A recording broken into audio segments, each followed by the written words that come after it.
Premiando la puntualidad de ustedes, falta un centro por llegar, pero indudablemente vamos a empezar y ellos cuando lleguen pues se incorporarán aquí a la conferencia.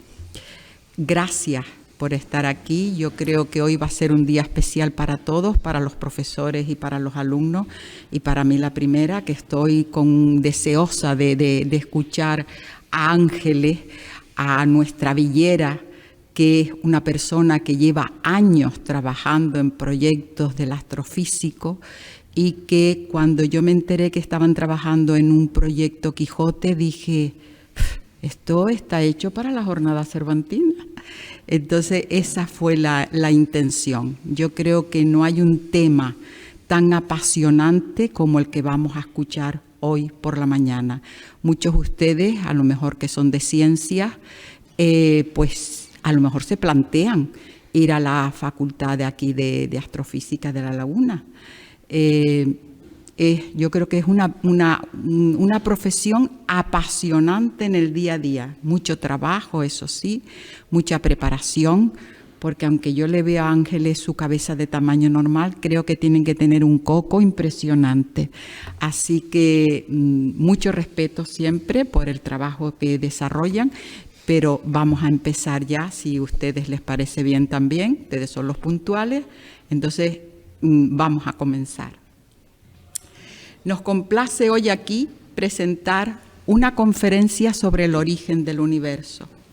Según he leído, hace unos 13.800 millones de años,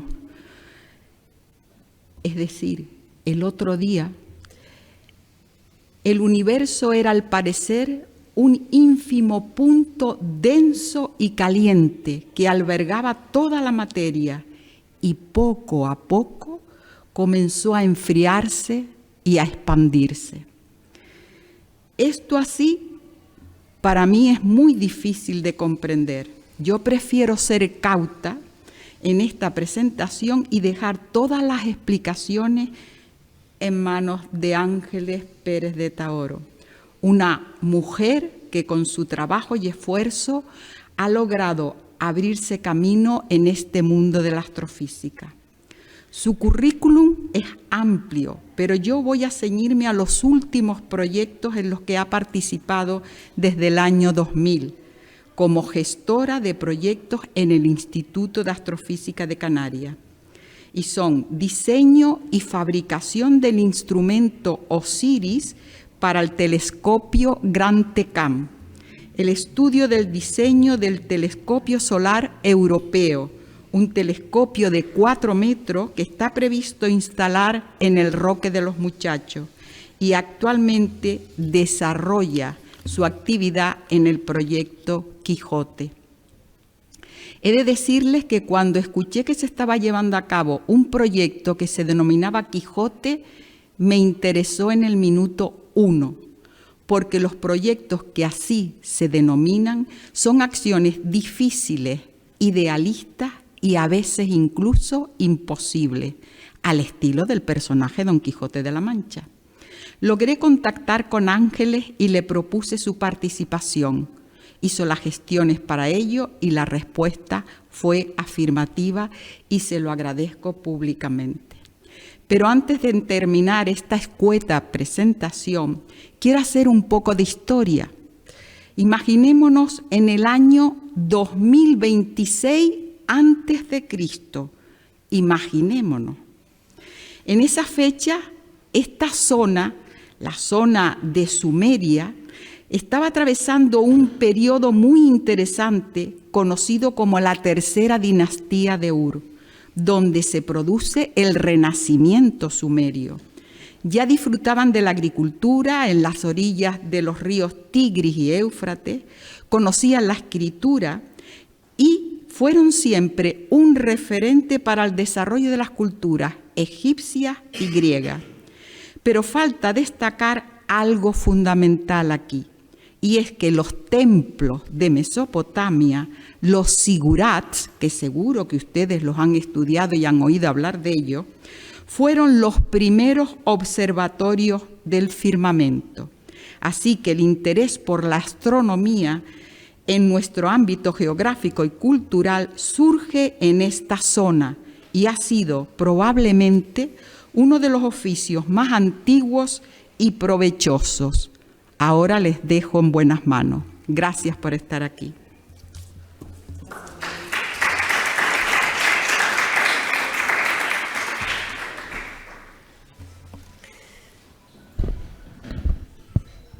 Bueno, buenos días a todos. Muchas gracias, Mariví, por tu cariñosa presentación. Yo me llamo Ángeles y trabajo en el Instituto de Astrofísica de Canarias, soy astrofísica. Y me dedico, en el instituto no solo se hace investigación astronómica, también se hace ingeniería. Desarrollamos instrumentos astronómicos, los instrumentos que usamos para medir y para observar el universo, muchos de ellos se desarrollan en la parte de ingeniería del instituto. Yo trabajo en esa área de ingeniería como gestora de proyectos. Actualmente trabajo en un proyecto que se denomina Quijote. Al final les contaré un poco de este proyecto y por qué se llama así también. Y sin duda tiene algo de quijotesco porque intenta estudiar cuál es el origen del universo. Bastante difícil, ahora veremos un poco por qué. Pero eso es el principio de la historia del universo y yo voy a empezar por el final, que es dónde estamos nosotros, dónde vivimos, dónde estamos localizados. Yo creo que a estas alturas de su carrera estudiantil ya todos saben que vivimos en un sistema planetario que llamamos el sistema solar, ¿verdad? Que compartimos con otros hermanos planetas. Nosotros somos el tercer planeta en proximidad al Sol. El primero es Mercurio, luego viene Venus, nosotros somos el tercero, la Tierra, Marte, y los grandes planetas gaseosos que son Júpiter, Saturno, Neptuno y Urano y Neptuno, perdón. No sé si todos saben que hasta 2006 teníamos un noveno planeta que llamábamos Plutón, no es que se haya ido, sigue ahí. Pero la Unión Astronómica Internacional decidió descatalogarlo como planeta porque presentaba una órbita muy extraña. Todos los planetas del Sistema Solar giran en un plano que llamamos el plano de la eclíptica alrededor del Sol. Este planeta, Plutón, tenía una órbita muy excéntrica, muy extraña. Y esta órbita nos hace suponer que ese planeta no se formó junto con el resto de los planetas del Sistema Solar, que ahora veremos cómo fue, sino que fue capturado más tarde por la gravedad de nuestra estrella, del Sol y de todo el sistema solar. Fue capturado, igual que son capturados pues, otros pequeños asteroides. Y de hecho hay otros, se lo catalogó como planeta menor y hay varios situados en el sistema solar. También ven, entre Marte y Júpiter hay un cinturón de asteroides que posiblemente son los restos de otro planeta que no se pudo formar porque el gran gigante Júpiter, en contraposición con el Sol, generan unas fuerzas de marea tan fuertes que lo rompen, o no permitieron la formación, o si se llegó a formar ese planeta, se rompió. Y lo que queda es ese cinturón de asteroides. También en las afueras del sistema solar, después de la órbita de Neptuno, hay otro cinturón de asteroides también con restos de lo que fue la formación del sistema planetario, que llamamos el cinturón de Kuiper. Además, en el sistema solar hay otras cosas, hay gas, hay polvo y eventualmente nos visitan otros objetos, como por ejemplo los cometas que ven ahí en la esquina de la pantalla. Estos cometas vienen de una nube, la mayoría, de lo que llamamos la nube de Oort, que es una esfera también de restos de la formación del sistema solar que rodea todo el sistema solar. A veces una perturbación gravitatoria empuja uno de estos cuerpos hacia el Sol, es atraído por la gravedad solar y surca nuestro sistema. Algunos de ellos se quedan atrapados en órbitas circulares por la gravedad solar. ¿Y qué ocurre entonces? Pues que vuelven periódicamente. El caso más famoso es el del cometa Halley, ¿no?, que tiene una periodicidad de unos 75 años y pico, y lo vimos por última vez en el 86 y volverá dentro de 35 años en el 61. La mayoría de ustedes lo verá.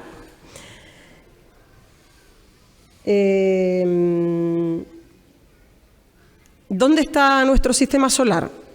Bueno, pues las estrellas se agrupan en cúmulos que llamamos galaxias. Estas galaxias, nosotros formamos parte de una galaxia que llamamos la Vía Láctea. No es esta foto que les he puesto aquí, pero les he puesto esta foto de esta galaxia, la NGC 5905, una foto tomada con el Gran Telescopio de Canarias, el GTC, que está en La Palma, y con el instrumento SIRIS, uno de los instrumentos que desarrollamos en el IAC. Les he puesto esta foto de esta galaxia porque es muy parecida a nuestra Vía Láctea. Pensamos, para nosotros es muy difícil ver la Vía Láctea porque estamos dentro, aunque estemos un poco en las afueras, pero todo lo que observamos inferimos que nuestra galaxia es una galaxia espiral barrada. O sea, está formada, las estrellas se organizan en brazos espirales, como se ve aquí, y en el centro, este es el núcleo de la galaxia, y en el centro hay una barra que hace que los brazos espirales no arranquen del mismo centro, sino de los extremos de esa barra. Eso se llama una galaxia espiral barrada y pensamos que nuestra Vía Láctea tiene esa forma. Esto sí que es una foto, bueno, nosotros estaríamos en las afueras de uno de esos brazos espirales, más o menos por ahí, si esa fuera nuestra Vía Láctea. Esto sí que es una foto de nuestra galaxia, de la Vía Láctea, una foto de nuestro compañero Daniel López, tomada desde La Palma, esa es la cúpula del telescopio GTC. Y seguro que todos han visto esto en una noche oscura donde no hay contaminación lumínica, pueden ver nosotros lo vemos como una nebulosidad, ¿no? Un poquito más clara, por eso se llama la Vía Láctea, la vía de leche.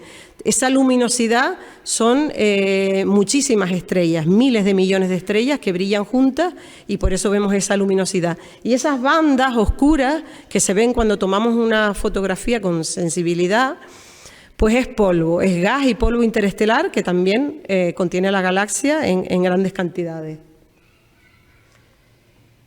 Esto es un conjunto de fotos de nuestra galaxia, la Vía Láctea, es como la vemos nosotros desde la Tierra. En ningún lado se ve así de completa. Aquí está, digamos que hemos hecho un collage con cómo se ve desde el hemisferio norte y desde el hemisferio sur, toda la Vía Láctea, y podemos formar esa imagen, un poco falsa, pero hecha con fotos, de cómo sería nuestra galaxia vista desde nuestro punto de vista. No se ven los brazos espirales porque la estamos viendo de canto, nosotros estamos en un extremo de esos brazos espirales, pero sería algo así. Y estas dos cositas pequeñitas que se ven aquí son las nubes de Magallanes, que son dos galaxias chiquititas que son satélites de la Vía Láctea. Están atrapadas gravitatoriamente por nuestra galaxia, giran en torno a nuestra galaxia, la Vía Láctea, y forman parte del sistema.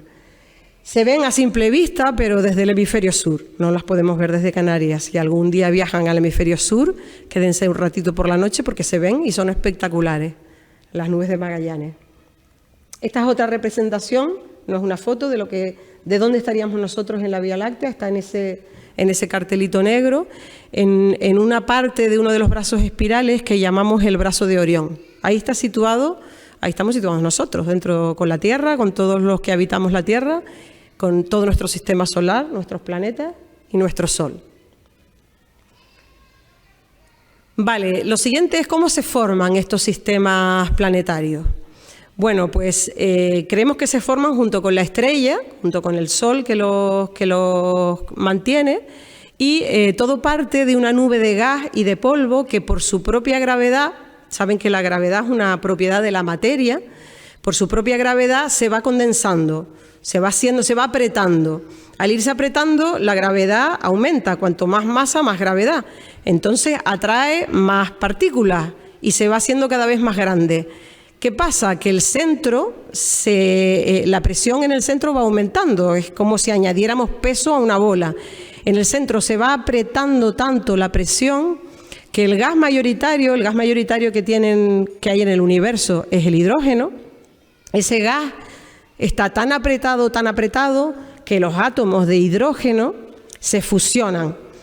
Se saltan la capa de electrones que en principio debería repelerse, se la saltan por la presión tan grande y los núcleos se juntan. Esto es una fusión nuclear. O sea, una estrella básicamente es un reactor de fusión, donde los átomos de hidrógeno se pegan unos a otros, se juntan para formar un átomo de helio y en ese proceso liberan energía en forma de luz. Por eso brillan las estrellas. Esa fusión nuclear genera luz.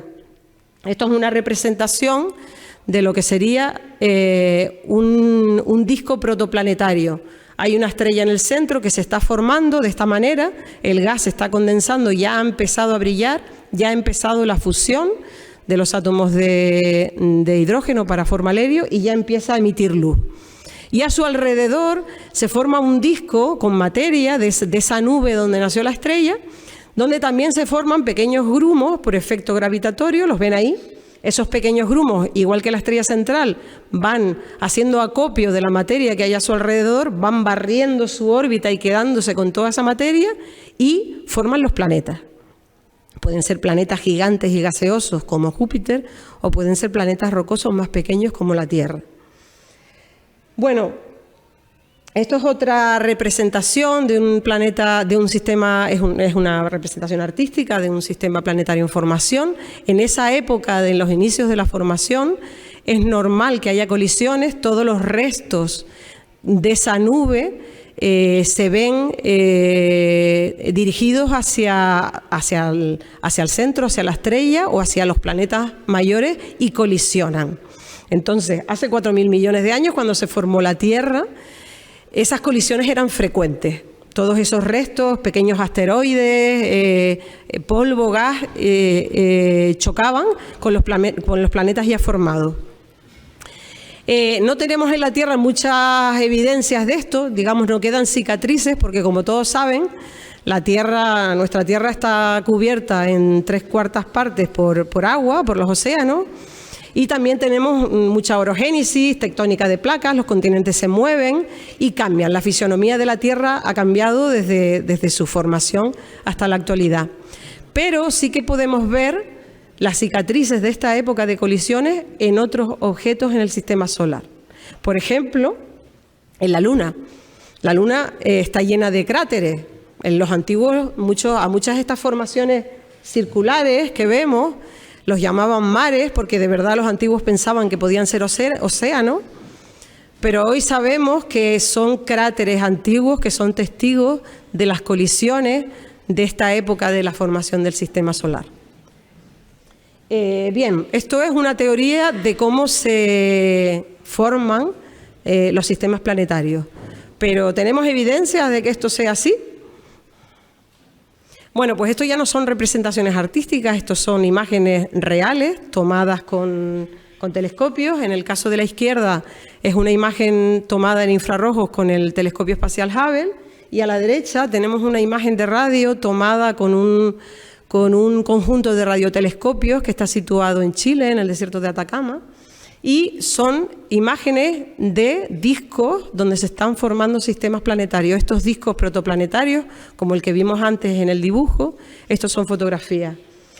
Si ven a la izquierda, el centro, ese puntito blanco se ha puesto después encima de la imagen, la estrella no se ve, la estrella está tapada. Esto es una técnica que se llama coronografía en instrumentación, que consiste en hacer un eclipse falso con el instrumento, ¿no? Poner una máscara, tapar la estrella, porque si no, el brillo de la estrella es mucho más potente. Bueno, toda esa materia, esos planetas en formación y ese disco no brilla con luz propia, todo eso es la luz reflejada de la estrella.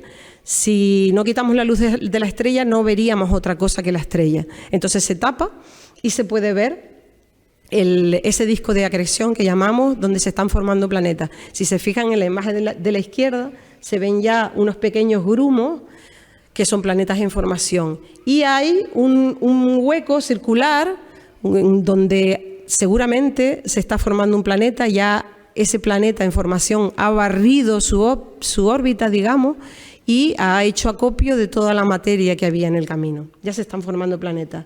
Y en la imagen de la derecha vemos lo mismo, de hecho vemos un planeta ya brillando y nos da idea también de un disco de formación de protoplanetas. ¿Dónde se forman las estrellas y sus planetas y sus séquitos de planetas? Pues donde hay materia para ello, lógicamente.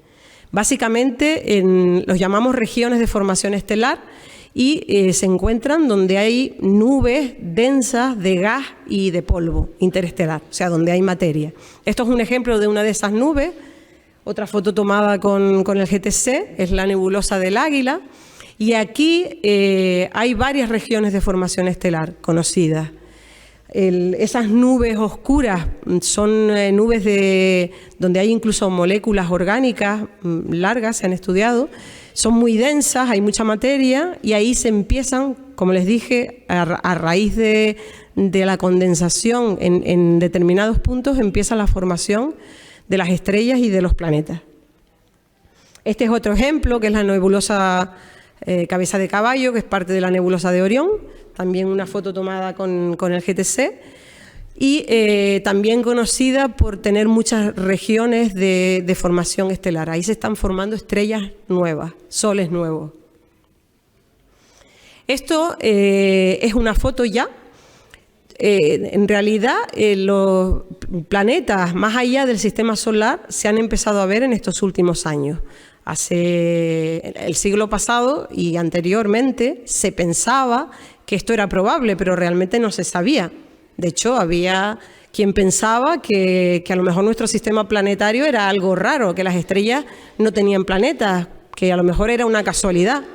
La mayoría de los científicos pensaban que no, que si había planetas aquí debía ser algo común.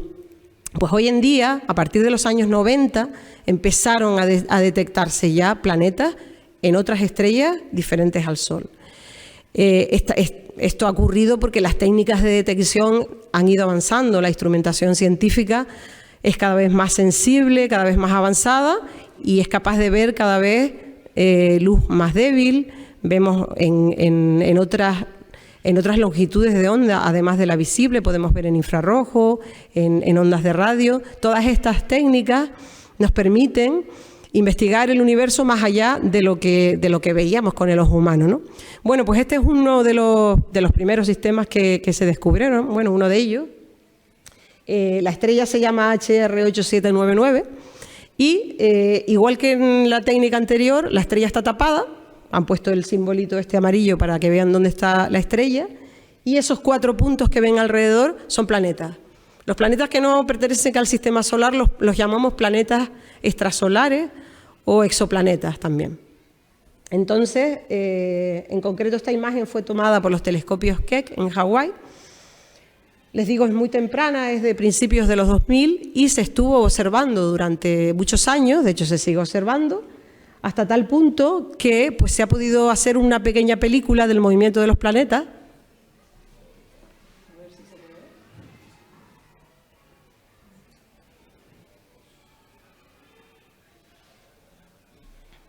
Esa película es una juxtaposición de varias imágenes durante 6 años, casi 7, y se pudo ver ese movimiento, ¿no?, de los planetas. Como ven, los planetas interiores giran más rápido que los exteriores, lógicamente, porque la gravedad es más intensa cuanto más cerca de la estrella. A ver si lo puedo poner otra vez.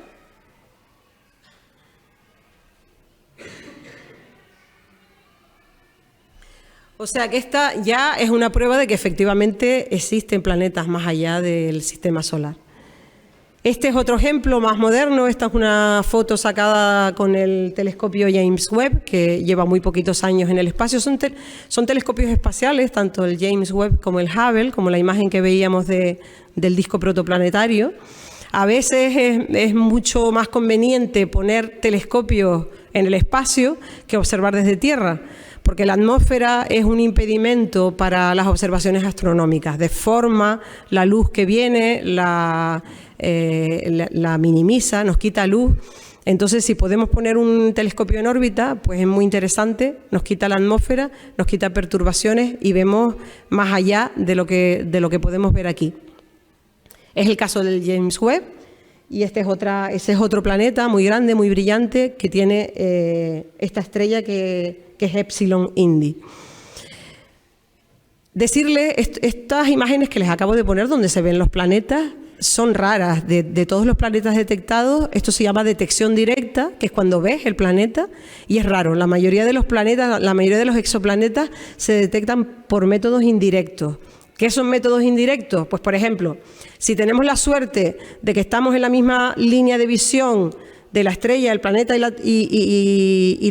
la Tierra, y el planeta pasa por delante de la estrella y por delante de nuestra línea de visión y la eclipsa, pues lo que vemos es que periódicamente la luminosidad de la estrella decae. Y esa curva de luminosidad de la estrella y ese decaimiento periódico nos dan idea de que hay un objeto pasando por delante. Y podemos calcular cuál es la masa de ese objeto. Y entonces ya sabemos si es una estrella o es un planeta, qué es. Porque las estrellas también tienen otras estrellas compañeras. Hay sistemas dobles, triples, múltiples. Las estrellas solitarias como el Sol casi que son raras. La mayoría de las estrellas pues son dobles, triples, como digo, múltiples. Y a su vez tienen planetas alrededor. Este es un ejemplo muy icónico de un sistema multiplanetario descubierto a 40 años luz de nosotros, que no es mucho. Muy interesante porque se descubrieron esos 7 planetas girando alrededor de una estrella pequeña y fría que tienen la característica de que pues, se parece a nuestro sistema solar. Aquí hemos podido hacer espectroscopía de sus atmósferas y sabemos un poco de qué se componen. Y hemos visto que algunos planetas son rocosos, como la Tierra. Hemos visto que algunos tienen superficies que podrían ser líquidas, que podrían tener océanos. Y también vemos gigantes gaseosos como Júpiter o Saturno. Es un sistema muy curioso porque, como digo, no está excesivamente lejos, se detecta bien y se observa pues, ahora mismo con muchos instrumentos, muchos telescopios. Este es otro ejemplo de otro sistema multiplanetario. Son comunes. Hemos descubierto desde los años 90 a la actualidad de que los planetas extrasolares son comunes. Esto es una imagen artística de cómo podría ser la visión de ese Sol frío, de este sistema que, por cierto, se llamaba TRAPPIST o trapista, porque se descubrió con un instrumento, con un telescopio que se llama así, TRAPPIST, que está exclusivamente diseñado para detectar planetas extrasolares y está también en Chile, en el desierto de Atacama. Y esta es una representación de cómo verían ese Sol frío pues, desde uno de sus planetas rocosos, con unos cuantos planetas interiores. Estas imágenes, aquí vemos un sistema doble, esto es otra representación artística, con una estrella amarilla que podría parecerse mucho a nuestro Sol y una estrella fría y rojiza que formarían un dúo, sería una estrella doble, con sus planetas girando alrededor. Otra que podría tener pues, un planeta con un océano. Estos son representaciones gráficas de lo que vemos, de lo que existe realmente. Hoy sabemos que existe. Bueno, esto no tengo conexión a internet aquí, les puse este pequeño link por si podíamos conectarnos. Es simplemente una noticia de hace muy pocos días, del día 15 de este mes, del IAC. Bueno, les invito a conectarse a la página del IAC, www.iac.es. Ahí hay una sección de noticias donde ponemos pues, los descubrimientos más relevantes que se van produciendo. Y en concreto esta hablaba pues, del descubrimiento de un nuevo sistema planetario múltiple que se publicó el día 15 de este mes. Con esto lo que quiero señalar es que cada vez descubrimos más planetas fuera del sistema solar. Actualmente hay unos 6.000 planetas ya catalogados, exoplanetas fuera del sistema solar, detectados desde diferentes lugares de la Tierra, desde diferentes telescopios. Todos estos planetas extrasolares que hemos detectado están en nuestra galaxia. ¿Recuerdan? Todos pertenecíamos a la Vía Láctea. Todos estos descubrimientos están en nuestra galaxia, en la Vía Láctea. Las otras galaxias están demasiado lejos para poder detectar planetas, que es algo muy débil, muy difícil de ver, muy difícil de detectar. Pero, ¿qué de comunes son las galaxias? Ya vemos que los planetas son bastante comunes. Una galaxia típica como la nuestra, como la Vía Láctea, puede tener 200.000 millones de estrellas. ¿Qué de frecuentes son las galaxias? Bueno, pues esta es la galaxia de Andrómeda. De Andrómeda les he puesto esta imagen porque es la galaxia más cercana a la Vía Láctea. Está como a 2,5 millones de años luz. De hecho, es el único objeto visible a simple vista que está fuera de nuestra galaxia. Todo lo que vemos en el cielo nocturno está dentro de nuestra propia galaxia, excepto este pequeño objeto que se ve en la constelación de Andrómeda. Es una pequeña nebulosidad, pero se puede ver a simple vista en una noche oscura. Es el único objeto fuera de la Vía Láctea que podemos ver. Bien, pues esta galaxia, junto con la Vía Láctea, se agrupa, porque las galaxias también se agrupan. Igual que las estrellas se agrupan en galaxias, las galaxias se agrupan también en cúmulos de galaxias. Y nosotros pertenecemos al cúmulo que llamamos el grupo local, junto con Andrómeda, las nubes de Magallanes y otras cuantas. ¿Y cuántos cúmulos de estos hay en el universo? Pues muchos. De hecho, hemos detectado muchísimos. Aquí les pongo una foto, también del Gran Tecán, de la galaxia NGC 70, y de ese pequeño grupo al que pertenece, donde vemos otras galaxias de diferentes formas, vemos unas elípticas muy compactas, que son muy comunes también, diferentes formas. Las galaxias tienen formas múltiples y sobre todo ocurre en estos grupos donde hay varias galaxias, cuando digo grupos, hablo de galaxias que están unidas gravitatoriamente. Forman un grupo gravitatorio, igual que el sistema solar con el Sol están unidos gravitatoriamente, estas galaxias entre sí también. Y ocurre a veces que colisionan las galaxias entre sí en estos grupos. Con colisión no significa que las estrellas choquen unas con otras, eso es muy rarísimo, eso no se ha visto, no se ha detectado nunca. Es muy improbable porque aunque vean todas esas estrellitas, en realidad, la mayor parte del espacio dentro de la galaxia y fuera está vacío, no hay nada. Entonces las galaxias colisionan pues un poco así, se atraviesan y lo que hay es interacción gravitatoria, eso sí, pero que las estrellas choquen entre ellas, eso es muy improbable. Pero esa colisión, que llamamos colisión aunque no choquen, genera deformaciones y vemos galaxias peculiares con formas extrañas debido a esas cosas, ¿no? Otra foto del GTC donde vemos dos galaxias que están interaccionando entre sí. Pasan las estrellas de una a otra. Este es otro ejemplo que les quise poner de la galaxia del Remolino, donde está mezclada con esa otra pequeña galaxia. Están colisionando. Y esta es otra foto de otro cúmulo de estas galaxias. Donde quiera que mires en el cielo, vamos a ver estos cúmulos de galaxias. Son muy comunes las galaxias. En concreto, este es el cúmulo que llamamos de Perseo, también tomado con el GTC. Pero, ¿y qué hay más allá de esto? Pues si miramos, digamos, si pongamos este cuadradito negro donde parece que no hay nada y enfocamos aquí un telescopio muy sensible, muy potente, un telescopio espacial como el Hubble o el James Webb, ¿qué es lo que vemos? ¿Qué hay ahí? ¿Qué hay más allá? ¿Ustedes qué creen que veremos ahí? Pues más galaxias.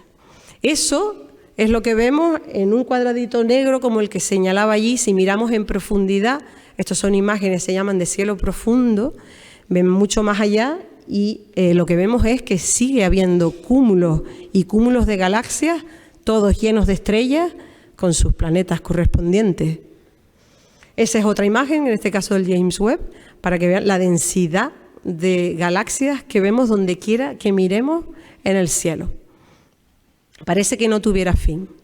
Pero, ¿y podemos mirar todavía más allá?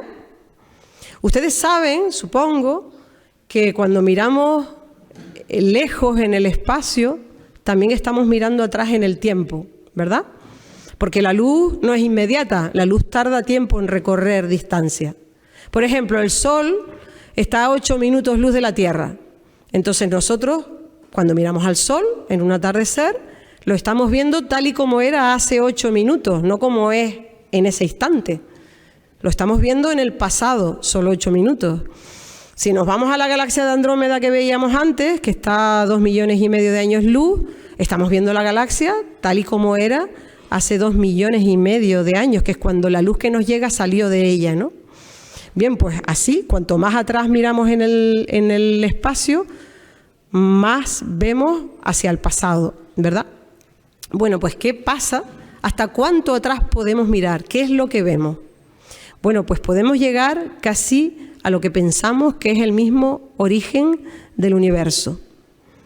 La teoría estándar, lo que actualmente se piensa, la teoría que explica el universo tal y como lo conocemos hoy, que la llamamos la teoría del Big Bang o la teoría de la gran explosión, postula que, como nos contó antes Mariví en la presentación, todo el universo se originó en un pequeño punto donde se contenía no solo la materia, la energía, el espacio, el tiempo, todo lo que conocemos estaba contenido en un solo punto. Por supuesto, eso es insoportable y eso explotó.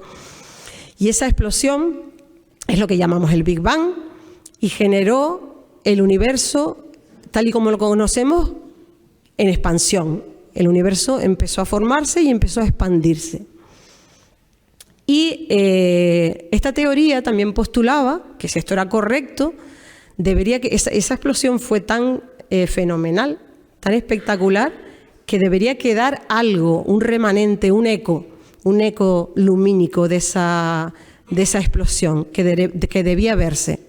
Pues muchos años después de postular esta teoría, en los años 60, se descubrió, casi por casualidad, ese eco, ese remanente de la gran explosión que llamamos el fondo cósmico de microondas.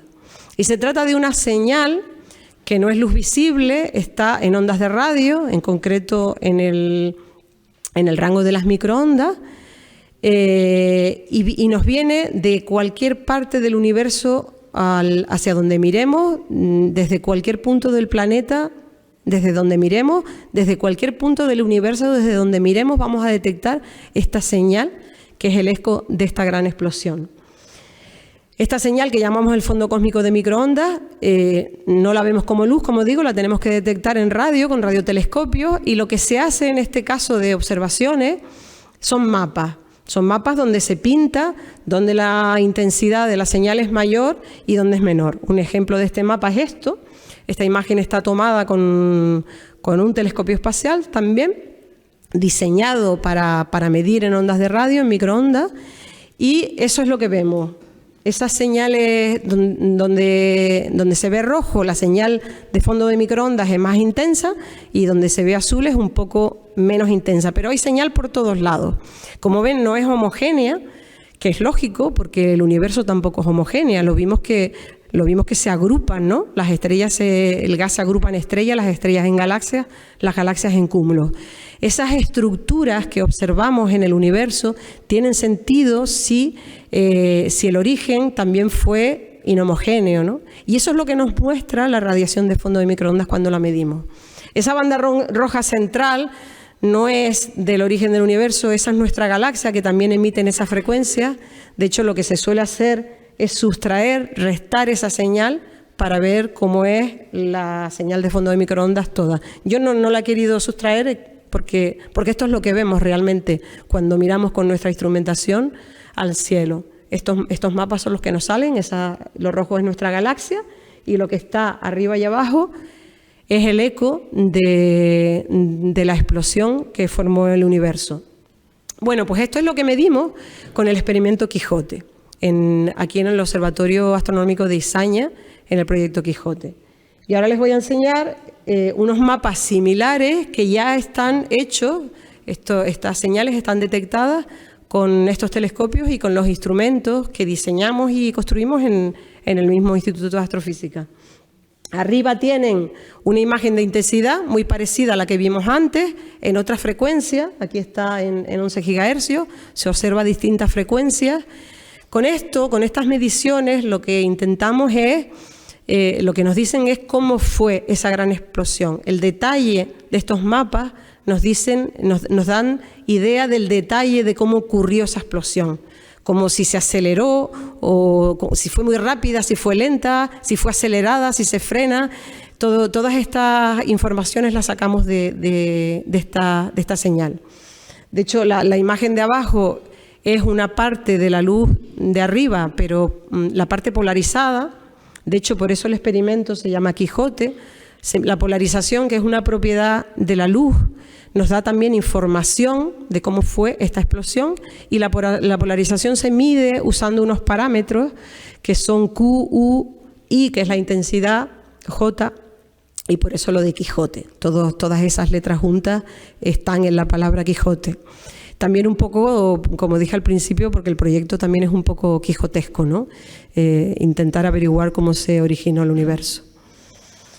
Pues estas son las imágenes que detectamos estos son los mapas que hacemos y las imágenes que detectamos con nuestro experimento en Izaña. Y bueno, yo creo que esto es todo lo que quería contarles.